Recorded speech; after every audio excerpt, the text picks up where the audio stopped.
બાળકો રાત દિવસ મહેનત કરતા હોય છે અને જે પેપર લીક કરનાર છે 1 કલાકમાં એમનું આખું ફ્યુચર બરબાદ કરીને જતા રહે છે। નીટના પેપર અગાઉ 40 વખત લીક થયેલા છે।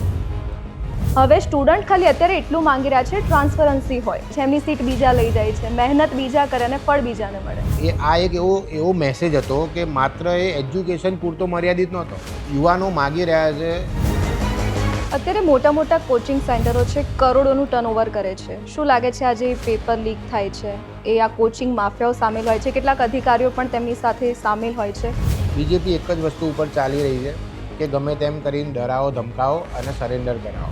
જે એમની સિસ્ટમ સેટ થયેલી છે ને એની અંદર ભાજપના અધિકારીઓ છે, ભાજપના જ કોચિંગ સેન્ટરો છે, ભાજપના જ મિનિસ્ટરો છે, ભાજપના જ આઈએસ આઈપીએસ છે। એટલે આ સિસ્ટમની સામે પડકાર ફેંકો ને એ કોઈ નાની મોટી વાત નથી।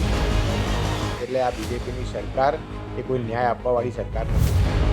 2015માં તમે પાટીદાર અનામત આંદોલનનો ભાગ હતા, ત્યારે માંગ હતી અનામત આપો, અને અત્યારે જે ટ્રેન્ડ ચાલી રહ્યો છે અનામત હટાવો। પહેલાં તો આ જે રિમૂવ ધ રિઝર્વેશનની મૂવમેન્ટ ચલાવે છે એ લોકો પોતે જ પોતાના માટે પોતાના નામ પાછળ કે પોતાની સરનેમને કાઢી શકશે ખરા?